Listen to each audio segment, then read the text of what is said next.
ശങ്കുട്ടി ദാസ്, ഇപ്പോൾ മുനമ്പത്തെ ജനതയ്ക്ക് ലീഗിന്റെ ഔദാര്യം ആവശ്യമില്ല എന്നാണ് വി മുരളീധരൻ ഇന്ന് പ്രതികരിച്ചത്. യഥാർത്ഥത്തിൽ അവിടുത്തെ ജനങ്ങളെ 600ഓളം വരുന്ന കുടുംബങ്ങളെ അവിടെ നിന്ന് ഇറക്കിവിടാൻ അനുവദിക്കില്ല, അങ്ങനെയൊരു സംഭവം ഉണ്ടാകില്ല എന്ന് എല്ലാ രാഷ്ട്രീയ പാർട്ടികളും ഇവിടെ ഭരണപക്ഷമായാലും പ്രതിപക്ഷമായാലും ഉറപ്പിച്ചു പറയുന്നു. അപ്പോൾ പിന്നെ അങ്ങനെ ഒരു നിലപാട് BJP എന്തിനെടുക്കണം? എന്തടിസ്ഥാനത്തിലാണ് മുനമ്പത്തെ ജനങ്ങളെ ഇറക്കിവിടില്ലെന്ന് ഇവർ പറയുന്നത്? കാരണം ഇവർ ആവർത്തിച്ച് പറയുന്നൊരു കാര്യം മുനമ്പത്തെ ഭൂമി വഖഫ് ഭൂമി തന്നെയാണ് എന്നതാണ്. ആ പറയുന്ന കാര്യത്തിൽ അവർക്ക് ആത്മാർത്ഥതയുണ്ടെങ്കിൽ വഖഫ് ഭൂമിയിൽ നിന്ന് കയ്യേറ്റം ഒഴിപ്പിക്കാതിരിക്കാൻ നിലവിലെ വഖഫ് നിയമത്തിൽ സാധിക്കുമോ? ഇത് വഖഫ് ഭൂമിയാണെന്നുള്ള മുസ്ലിം ലീഗിൻ്റെ വാദം നിങ്ങൾ അംഗീകരിക്കുന്നുണ്ടെങ്കിൽ, അങ്ങനെയാണെങ്കിൽ മുനമ്പത്തെ ഈ 610 കുടുംബങ്ങളും എൻക്രോച്ചർമാരാണ്, കുടിയേറ്റക്കാരാണ്, അനധികൃത കയ്യേറ്റക്കാരാണ്. വഖഫ് നിയമത്തിലെ section 54 removal of encroachment of Waqf പ്രോപ്പർട്ടിയാണ് പറയുന്നത്. ഒരു വഖഫ് ഭൂമിയിൽ അനധികൃതമായി ആരെങ്കിലും കയ്യേറി താമസിക്കുന്നുണ്ടെങ്കിൽ അവരെ ഒഴിപ്പിക്കാനുള്ള രീതികൾ എന്താണ് എന്നാണ് വഖഫ് നിയമത്തിലെ സെക്ഷൻ 54 പറയുന്നത്. ഈ നിയമത്തിലെ തന്നെ 2013 അമെൻമെന്റ് പ്രകാരം വന്നിട്ടുള്ള സെക്ഷൻ 52A പ്രകാരം വഖഫ് ഭൂമി കുടിയേറി താമസിക്കുന്ന ആൾക്കാർക്ക് 2 വർഷം വരെ തടവ് കൊടുക്കാൻ കോഗ്നിസിബിൾ ആയിട്ടുള്ള നോൺ ബെയിലബിൾ ആയിട്ടുള്ള ഒരു ഒഫൻസ് വരെ കൊണ്ടുവന്നിട്ടുണ്ട്. അപ്പോൾ അങ്ങനെ നമ്മുടെ നിയമം നിൽക്കുമ്പോൾ നിയമം നടപ്പാക്കില്ല എന്നാണ് ഇവരുടെ വാദം. വഖഫ് നിയമത്തിൽ ഇങ്ങനെയൊക്കെ പ്രൊവിഷൻ ഉണ്ട്, പക്ഷേ വഖഫ് നിയമം ഞങ്ങൾ മുനമ്പത്തിൻ്റെ കാര്യത്തിൽ നടപ്പാക്കില്ല എന്നാണോ? ഇത് വെറുതെ കബളിപ്പിക്കാൻ വേണ്ടി പറയുന്നതാണ്. തൽക്കാലം നിങ്ങൾ പക്ഷേ മുനമ്പത്തിൻ്റെ കാര്യത്തിലൊരു ബാൻഡേജ് സൊല്യൂഷൻ ഉണ്ടാക്കുമായിരിക്കും. വഖഫ് ബോർഡിന് മറ്റേതെങ്കിലും സ്ഥലത്ത് നിങ്ങൾ പകരം ഭൂമി കൊടുക്കുകയോ അല്ലെങ്കിൽ മുനമ്പം നിവാസികളെ നിങ്ങൾ പുനരധിവസിപ്പിക്കുകയോ ചെയ്തേക്കാം. പക്ഷേ വഖഫ് ബോർഡ് അവിടെയുള്ള 600ഓളം വരുന്ന കുടുംബങ്ങളെ ഇറക്കി വിടണമെന്നും ആ ഭൂമി ഞങ്ങൾക്ക് ഉടനെ തിരിച്ചു കിട്ടണമെന്നും വഖഫ് ബോർഡ് ആവശ്യപ്പെട്ടിട്ടുണ്ടോ? വഖഫ് ബോർഡ് എപ്പോഴാണ് ഈ കേസിൽ വരുന്നത്? നിങ്ങൾ പറയുമ്പോൾ എല്ലാ കാര്യങ്ങളും പറയണം. അതായത് ഇപ്പോൾ മുസ്ലിം ലീഗിൻ്റെ നിലപാട് മുസ്ലിം ലീഗ് പറഞ്ഞു. ഞാൻ ചില കാര്യങ്ങൾ ചോദിക്കട്ടെ. ഒക്ടോബർ 3 ഈ സമരമൊക്കെ തുടങ്ങുന്നതിന് മുൻപ് ഒക്ടോബർ 3 VD സതീശൻ മുനമ്പത്തെ ഫിഷർമാൻ ലൈനിൽ പോയി അവിടുത്തെ ആളുകളോട് സംസാരിക്കുന്നുണ്ട്. അന്ന് VD സതീശൻ വളരെ ആധികാരികമായി പറയുന്നത്, ഞാൻ വെറുതെ പറയല്ല, ഞാൻ എല്ലാ മുസ്ലിം സംഘടനകളോടും മുസ്ലിം ലീഗിനോടും സംസാരിച്ചിട്ടാണ് ഇവിടെ വന്നിട്ടുള്ളത്. ബഹുമാനപ്പെട്ട പാണക്കാട് തങ്ങളോട് ഞാൻ സംസാരിച്ചു, PK കുഞ്ഞാലിക്കുട്ടിയോട് ഞാൻ സംസാരിച്ചു, എല്ലാ മുസ്ലിം സംഘടനകളോടും ഞാൻ സംസാരിച്ചു. അവരുടെ എല്ലാം അഭിപ്രായം ഇത് വഖഫ് ഭൂമി അല്ല എന്നുള്ളതാണ്.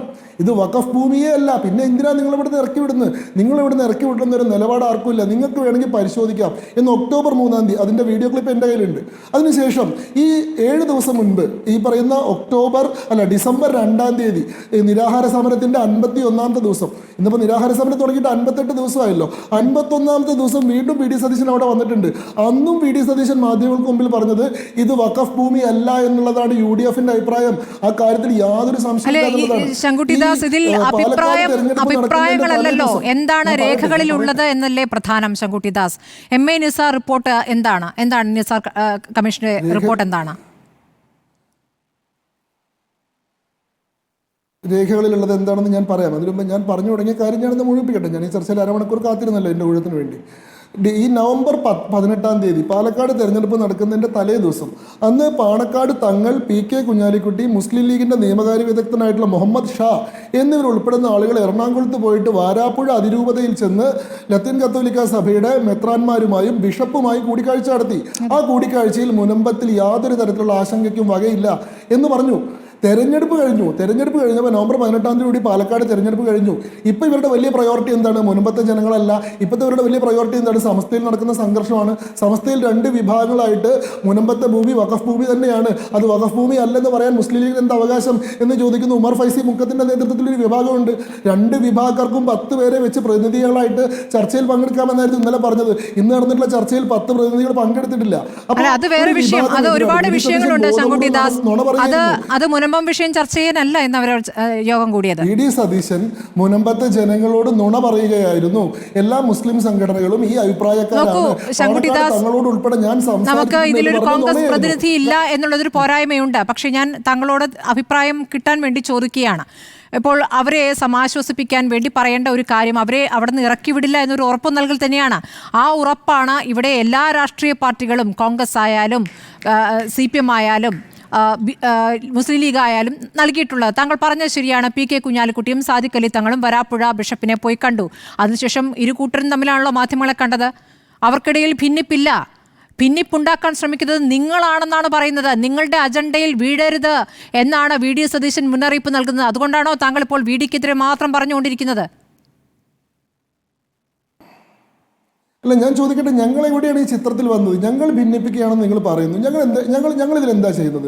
അതായത് ഞങ്ങൾ ഈ വിഷയത്തിൽ മിണ്ടാതിരിക്കുമെന്നൊരു ഉറപ്പ് കിട്ടുകയാണെങ്കിൽ ഈ പറയുന്ന മുനമ്പത്തെ ജനങ്ങൾക്ക് ഇത് വഖഫ് ഭൂമിയല്ല, ആ ഭൂമിയിൽ ജീവിക്കാനുള്ള അവരുടെ അവകാശത്തിന് വേണ്ടി സംസാരിക്കുന്നത് BJP മാത്രമാണെന്നിരിക്കെ ഞങ്ങൾ ഈ വിഷയത്തിൽ ഇടപെടില്ല എന്നൊരു ഉറപ്പ് കിട്ടുകയാണെങ്കിൽ ഇവരോട് നിങ്ങൾക്ക് എന്തും ചെയ്യാം. കാരണം വെറും 2400 ആൾക്കാർ മാത്രമേ ഉള്ളൂ. 2,40,000 വോട്ടിന് കോൺഗ്രസ് ജയിച്ചിട്ടുള്ള മണ്ഡലമാണ് എറണാകുളം മണ്ഡലം. ഈ 2,400 ആൾക്കാർ എന്ത് ചെയ്താലും ഇവർക്ക് യാതൊരു കുഴപ്പമില്ല. പക്ഷേ BJP ഇതിന് വലിയ വിഷയമാക്കി കേരളത്തിൽ ഉടനീളം പ്രചരണം നടത്തി കഴിഞ്ഞാൽ വലിയ ബുദ്ധിമുട്ടുണ്ടാവും. അതുകൊണ്ട് BJPയുടെ ഭാഗത്ത് നിന്ന് ഈ കാര്യത്തിൽ ഒരു ഇടപെടൽ ഉണ്ടാവില്ല എന്ന് ഉറപ്പ് വരുത്തി കഴിഞ്ഞാൽ നിങ്ങൾക്ക് ഞങ്ങൾ മുനമ്പക്കാരോട് എന്തും ചെയ്യാന്നുള്ളതാണ് നിങ്ങളുടെ ആഗ്രഹം. നിങ്ങൾ അതിനെ വർഗീയ വിഷയമാക്കുന്നു എന്നിടത്താണ് നിങ്ങളുടെ ഇടപെടൽ ഈ മറ്റു രാഷ്ട്രീയ പാർട്ടികൾ ഭയക്കുന്നത്. നിങ്ങൾ അതിനെ വർഗീയമാക്കുന്നു, മുസ്ലിം വിഭാഗവും അവിടുത്തെ ക്രിസ്ത്യൻ വിഭാഗവുമായുള്ള ഒരു വിഷയമാക്കി നിങ്ങൾ അതിനെ മാറ്റുന്നു എന്ന് പറഞ്ഞോളൂ. ഞാൻ ഈ ചർച്ചയിൽ എവിടെയെങ്കിലും ക്രിസ്ത്യൻ എന്നോ മുസ്ലിം എന്നോ പറഞ്ഞിട്ടുള്ളൂ. ഇതിൽ വർഗീയതയല്ല ഇതിൽ ഒരു വർഗീയതയുടെ വിഷയമല്ല പറയുന്നത്. ഇത് വഖഫ് എന്ന് പറയുന്ന കിരാതമായിട്ടുള്ളൊരു നിയമത്തിന് എന്ത് ചെയ്യാൻ സാധിക്കും എന്നതിൻ്റെ ഒരു ഉദാഹരണമായിട്ടാണ് ഞാൻ പറയുന്നത്. നിങ്ങൾ പറഞ്ഞു നിസാർ കമ്മിറ്റി റിപ്പോർട്ട് എങ്ങനെയാണ് വന്നത്. നിസാർ കമ്മിറ്റി റിപ്പോർട്ട് വന്നത് എപ്പോഴാണ്? അതായത് 1950 ഈ പറയുന്ന സിദ്ദിഖ് സേട്ട് എന്ന് പറയുന്ന ആള് ഈ ഫാറൂഖ് കോളേജിന് ഈ ഭൂമി എടപ്പള്ളി രജിസ്റ്റർ ഓഫീസിൽ വെച്ച് രജിസ്റ്റർ ചെയ്ത് കൊടുത്തത്. ഇത് രജിസ്റ്റർ ചെയ്ത് കൊടുക്കാനുള്ള ഇദ്ദേഹത്തിന്റെ അധികാരം എന്താണെന്നുള്ള കാര്യത്തിന് ആദ്യത്തെ തർക്കമാണ്. കാരണം എന്താ, 1902 തിരുവിതാംകൂർ മഹാരാജാവിന് വേണ്ടി ദിവാനാണ് അബ്ദുൾ സത്താർ സേട്ടിന് ഈ ഭൂമി പാട്ടത്തിന് കൊടുക്കുന്നത്. എന്താണ്, വിൽക്കുകയല്ല ചെയ്യുന്നത്, തീരാധാരം കൊടുക്കുകയല്ല ചെയ്യുന്നത്, പാട്ടത്തിന് കൊടുത്തിട്ടുള്ള ഭൂമിയാണ്, ലീസാണ് കൊടുത്തിട്ടുള്ളത്. അങ്ങനെയുള്ള ഭൂമി തലമുറയായിട്ട് കൈമാറി വന്നിട്ട് ഇദ്ദേഹത്തിന്റെ അനന്തരാവകാശികളിൽ ആരോ ഒരാളായിട്ടുള്ള ഒരു സിദ്ദിഖ് സേട്ട് 1948 സ്വന്തം പേരിലും സ്വന്തം പിതാവായിട്ടുള്ള മുസൽമാൻ സേട്ട് എന്നുള്ള പേരിലേക്ക് രജിസ്റ്റർ ചെയ്യുന്നു. എങ്ങനെയാണ് ചെയ്യുക? പാട്ടഭൂമി എങ്ങനെയാണ് സ്വന്തം പേരിലേക്ക് രജിസ്റ്റർ ചെയ്യുക? ഇവിടെ എന്താ പറയുക, ജനാധിപത്യം നിലവിൽ വന്നാൽ സ്വതന്ത്ര ഇന്ത്യയിൽ ഈ പറയുന്ന തിരുവിതാംകൂർ മഹാരാജാവ് എന്ന് പറയുന്ന ഓഫീസ് ഇല്ലാണ്ടായി കഴിഞ്ഞാൽ അദ്ദേഹം ചെയ്തിട്ടുള്ള എല്ലാ പാട്ടങ്ങളും റദ്ദാവില്ലേ? ഈ ഭൂമി തിരിച്ച് ഗവൺമെന്റിലേക്ക് പോവില്ലേ? ഗവൺമെന്റിന്റെ ഭൂമി എങ്ങനെയാണ് ഒരാൾ സ്വന്തം പേരിലേക്ക് ചെയ്യുന്നത്? ആ ഭൂമി ഇദ്ദേഹം 1950 വഖഫ് ചെയ്തു എന്ന് പറയുന്നു. വഖഫ് കനോട്ട് ബി കണ്ടീഷണൽ. എൻ്റെ വഖഫ് ഈസ് എ ഇറിവോക്കബിൾ ട്രാൻസ്ഫർ. ഒരിക്കൽ നിങ്ങളൊരു ഭൂമി വഖഫ് ചെയ്ത് കഴിഞ്ഞാൽ പിന്നെ അത് എല്ലാ കാലത്തും വഖഫാണ്. എന്നാൽ ഈ പറയുന്ന വഖഫ് ആധാരം എന്ന് പറയുന്ന ആധാരത്തിൽ തന്നെ പറയുന്നു, എന്തെങ്കിലും കാരണവശാൽ ഫാറൂഖ് കോളേജ് ഈ ഭൂമി വിദ്യാഭ്യാസ ആവശ്യങ്ങൾക്ക് വേണ്ടി ഉപയോഗിക്കാതെ വന്നു കഴിഞ്ഞാൽ ഈ ഭൂമി എനിക്കോ എൻ്റെ അനന്തര തലമുറയ്ക്കോ തന്നെ കൈമാറി സിദ്ധിക്കുന്നതാണ് എന്ന് ഈ ആധാരത്തിൽ തന്നെ കൃത്യമായി പറയുമ്പോൾ ഇവിടെ ഇന്റൻഷൻ ഓഫ് ദ ടെസ്റ്റേറ്റർ, ഈ വില്ല് നടപ്പാക്കിയിട്ടുള്ള ആളുടെ ഇന്റൻഷൻ എന്തായിരുന്നു? അതൊരു പെർമനന്റ് ഡെഡിക്കേഷൻ ആയിരുന്നില്ല എന്നുള്ളത് വ്യക്തമാണ്. 1960-കളിൽ ഫാറൂഖ് കോളേജാണ് ഈ കാര്യത്തിൽ നിയമവ്യവഹാരം നടത്തുന്നത്. 1960 നടന്നിട്ടുള്ള ഒരു കോടതി വ്യവഹാരത്തിലും വഖഫ് ബോർഡ് കക്ഷിയല്ല. നിങ്ങൾ ആലോചിക്കണം, 1962 പറവൂർ സബ് കോടതിയിൽ ഫാറൂഖ് കോളേജ് അവിടെയുള്ള കുടിയേറ്റക്കാരെ ഒഴിപ്പിക്കാൻ വേണ്ടിയിട്ട് ഒരു സൂട്ട് ഫയൽ ചെയ്തു. ഈ 1955 വഖഫ് നിയമം നിലവിൽ വന്നല്ലോ. വഖഫ് നിയമത്തിലെ സെക്ഷൻ 92 പറയുന്നു, വഖഫുമായി ബന്ധപ്പെട്ട എല്ലാ കേസുകളിലും വഖഫ് ബോർഡ് ഒരു നിർബന്ധിത കക്ഷിയായിരിക്കണം. Waqf board is a necessary party in all suits relating to Waqf property. എന്നാൽ 1962 നടത്തിയിട്ടുള്ള സൂട്ടിൽ വഖഫ് ബോർഡ് കക്ഷിയല്ല. അതിൽ ഫാറൂഖ് കോളേജ് പെറ്റീഷണറും അവിടെയുള്ള താമസക്കാരായിട്ടുള്ള മനുഷ്യന്മാർ റെസ്പോണ്ടൻസുമാണ്. അവിടെ തന്നെ അത് വഖഫല്ല എന്നുള്ളത് വ്യക്തമല്ലേ? അതിനുശേഷം ഫാറൂഖ് കോളേജിന്റെ അവകാശം സ്ഥാപിച്ചുകൊണ്ട് പറവൂർ സബ് കോടതി വിധി പറഞ്ഞു. ഇതിനെതിരെ ഹൈക്കോടതിയിൽ അപ്പീൽ ഉണ്ടായി. 1975 ഹൈക്കോടതി ഇത് റെമിറ്റ് ചെയ്തു. ഇപ്പോൾ ചില ആൾക്കാർ പറയുന്നുണ്ട് ഹൈക്കോടതി ശരിവെച്ചു എന്ന്. ശരിയല്ല, ഹൈക്കോടതി ഇത് റിമാൻഡ് ചെയ്തു. രണ്ടാമത് ടൈറ്റിൽ സൂട്ട് ഡിസൈഡ് ചെയ്യണമെന്ന് പറഞ്ഞിട്ട് പറവൂർ സബ് കോടതിയിലേക്ക് റിമാൻഡ് ചെയ്തു. പറവൂർ സബ് കോടതിയിൽ ഈ കേസ് 1988 വരെ നടന്നു. ഈ സമയത്ത് ഫാറൂഖ് കോളേജും ഈ പറയുന്ന എതിർകക്ഷികളും തമ്മിൽ ഔട്ട് ഓഫ് കോർട്ട് സെറ്റിൽമെന്റ് ഉണ്ടാക്കി. കോടതിക്ക് പുറത്ത് വെച്ച് ഈ പ്രശ്നം രമ്യമായി പരിഹരിക്കാൻ ഒരു തീരുമാനം ഉണ്ടാക്കി. ഫാറൂഖ് കോളേജിന്റെ കണ്ടൻഷൻ എന്താണ്? ഇത് വഖഫ് അല്ല, ഇത് ഞങ്ങൾക്ക് കിട്ടിയിട്ടുള്ള ഗിഫ്റ്റാണ്, ഇഷ്ടദാനമാണ്, അതുകൊണ്ട് ഈ പ്രോപ്പർട്ടി കൈമാറാനുള്ള അവകാശം ഞങ്ങൾക്ക് ഉണ്ട് എന്നാണ്. അങ്ങനെ ഫാറൂഖ് കോളേജ് അവരുടെ വക്കീലായിരുന്നു അഡ്വക്കേറ്റ് റോയ്ക്ക് പവർ ഓഫ് അറ്റോർണി കൊടുക്കുകയും ഈ വക്കീല് ഈ ആളുകളിൽ നിന്ന് പണം മേടിച്ചിട്ട് ഇവർക്ക് ഭൂമി രജിസ്റ്റർ ചെയ്ത് കൊടുക്കുകയും ചെയ്തു. അതായത് 1988-നും 1993-നും ഇടയ്ക്ക് 299 ട്രാൻസ്ഫറുകൾ 33 ലക്ഷം രൂപ ഫാറൂഖ് കോളേജ് ഇനത്തിൽ മേടിച്ചു. ആ പൈസ മുഴുവൻ ഫാറൂഖ് കോളേജ് അവരുടെ ഇൻഫ്രാസ്ട്രക്ചർ ഡെവലപ്മെന്റിന് വേണ്ടി ചെലവഴിച്ചു. അപ്പോൾ ഫാറൂഖ് കോളേജ് വില കൊടുത്ത് വിറ്റ ഭൂമിയാണിത്. ഈ ആൾക്കാർ കാശ് കൊടുത്ത് മേടിച്ചു. അന്ന് സെന്റിന് 100 രൂപ ഉണ്ടായിരുന്ന സമയത്ത് 250 രൂപ കൊടുത്തിട്ടാണ് ആൾക്കാർ ഒരു സെന്റ് ഭൂമി മേടിച്ചതെന്ന് ആലോചിക്കണം. അതായത് 2 ഇരട്ടി വില കൊടുത്ത ആളുകൾ മേടിച്ചിട്ടുള്ള ഭൂമി അവർ സ്വന്തം പോലെ കൈവശം വെച്ച് അനുഭവിച്ച് വരുന്നു. അവർ കരമടയ്ക്കുന്നു, എല്ലാ കാര്യങ്ങളും ചെയ്യുന്നു. 2004 നാസർ മനയിൽ എന്ന് പറയുന്ന ആള് സർക്കാരിലേക്ക് പരാതി കൊടുക്കുന്നു. ബഹുമാനപ്പെട്ട കോടതിയിൽ ഒരു അപേക്ഷ കൊടുക്കുന്നു. എന്താണ്? കേരളത്തിൽ ഏക്കർ കണക്കിന് വഖഫ് ഭൂമികൾ അന്യാധീനപ്പെട്ട് കിടക്കുകയാണ്, ഈ കാര്യങ്ങൾ തിരിച്ചു പിടിക്കാൻ വേണ്ട നടപടികൾ സ്വീകരിക്കണമെന്ന് പറയുന്നു. 2008 VS അച്യുതാനന്ദൻ സർക്കാർ റിട്ടയർഡ് ഡിസ്ട്രിക്ട് ജഡ്ജ് ആയിരുന്ന MA നിസാറിന്റെ നേതൃത്വത്തിൽ കമ്മീഷൻസ് ഓഫ് എൻക്വയറി ആക്ടിന്റെ അടിസ്ഥാനത്തിൽ ഒരു കമ്മീഷനെ അപ്പോയിന്റ് ചെയ്തു. ആ കമ്മീഷൻ കൃത്യമായ പഠനമേ നടത്തിയിട്ടില്ല. ഇത് ഞാൻ പറയല്ല, ഇത് മുസ്ലിം ലീഗിന്റെ അഭിഭാഷകനായിട്ടുള്ള മുഹമ്മദ് ഷാ മുന്നേ ഒരു ചർച്ചയിൽ പറഞ്ഞിട്ടാണ്. ഈ പറയുന്ന ഡീഡുകളിലെ റിസൈറ്റലുകൾ പോലും വായിക്കാതെ, ഈ പ്രോപ്പർട്ടികളുടെ യഥാർത്ഥ സ്വഭാവം എന്താണെന്ന് മനസ്സിലാക്കാതെ അദ്ദേഹം ഒരു വെയ്ഗ് ആയിട്ടുള്ള റിപ്പോർട്ട് ഫയൽ ചെയ്തു. ആ റിപ്പോർട്ടിൽ പറയുന്നു കേരളത്തിൽ 600 ഏക്കറോളം ഭൂമി വഖഫ് ഭൂമിയായിട്ട് അന്യാധീനപ്പെട്ട് കിടക്കുന്നുണ്ട്.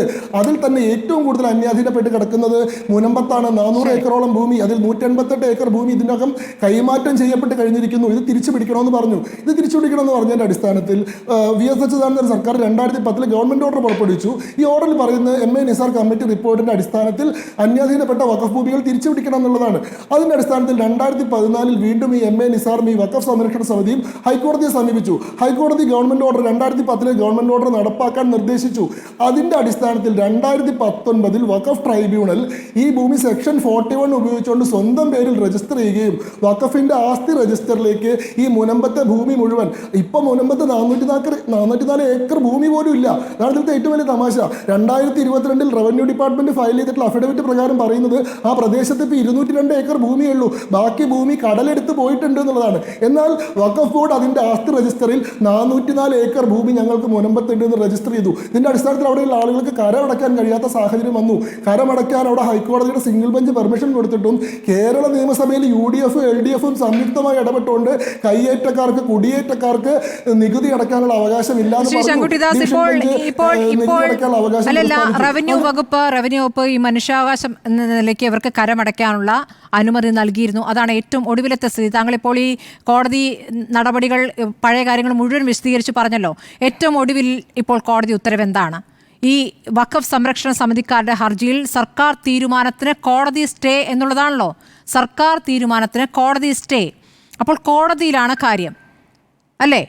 അപ്പോൾ സർക്കാരിനെ ഇപ്പോൾ കുറ്റപ്പെടുത്തുന്നതിൽ എന്താണ് അർത്ഥം? കോടതിയിലല്ല കാര്യം. കോടതിയുടെ ഉത്തരവിൻ്റെ അടിസ്ഥാനം എന്താണ്? കോടതിയുടെ ഉത്തരവിൻ്റെ അടിസ്ഥാനം എന്ന് പറയുന്നത് 2009 MA നിസാർ കമ്മിറ്റി റിപ്പോർട്ടും അതിൻ്റെ അടിസ്ഥാനത്തിൽ ഗവൺമെൻറ് പുറപ്പെടുവിച്ചുള്ള 2010 ഓർഡറുമാണ്. ആ ഓർഡറിന് വിരുദ്ധമായിട്ട് വാക്കാലൊരു നിർദ്ദേശമാണ് സർക്കാർ കൊടുത്തത്. തൽക്കാലം ഇവരോട് കരം മേടിച്ചോളൂ എന്ന് പറഞ്ഞിട്ട് ഈ കേസ് ഹൈക്കോടതിയിൽ വന്നു. അത് കണ്ടംപ്റ്റ് ഓഫ് കോർട്ടാണ്. കോടതി ഉത്തരവിന് വിരുദ്ധമായിട്ട് കരം മേടിക്കാൻ സർക്കാർ അനുവദിക്കുന്നു എന്ന് പറഞ്ഞിട്ട് സർക്കാരിനോട് കോടതി ചോദിച്ചു, ഇവരോട് നിങ്ങൾ കരം അടയ്ക്കാൻ പറയുന്നുണ്ടല്ലോ, എന്ത് അടിസ്ഥാനത്തിലാണ് ഇവരോട് കരം അടച്ചോളാൻ പറഞ്ഞത്? അതിനുവേണ്ടി ഉത്തരവ് പുറപ്പെടുവിച്ചിട്ടുണ്ടോ എന്ന് ചോദിച്ചു. സർക്കാർ പറഞ്ഞു ഉത്തരവ് പുറപ്പെടുവിച്ചിട്ടില്ല, ഓറൽ ഡയറക്ഷൻ മാത്രമേ ഉള്ളൂ. തൽക്കാലം ഒരു ലോ ആൻഡ് ഓർഡർ സിറ്റുവേഷൻ ഒഴിവാക്കാൻ വേണ്ടി ഞങ്ങൾ വാക്കാൽ നിർദ്ദേശിച്ചു ജില്ലാ കളക്ടർമാരോടും ഈ പറയുന്ന ഉദ്യോഗസ്ഥന്മാരോടും കരം മേടിച്ചോളാൻ. അപ്പോൾ കോടതി പറഞ്ഞത് എന്താ? ഗവൺമെന്റ് ഓർഡറിന് വിരുദ്ധമായിട്ട് ഒരു ഓറൽ ഡയറക്ഷൻ പുറപ്പെടുവിച്ചാൽ ഓറൽ ഡയറക്ഷൻ നിലനിൽക്കില്ല. ഇപ്പോഴും സർക്കാരിന് ഒരു ഉത്തരവ് പുറപ്പെടുവിക്കാൻ ഒരു തടസ്സമില്ല.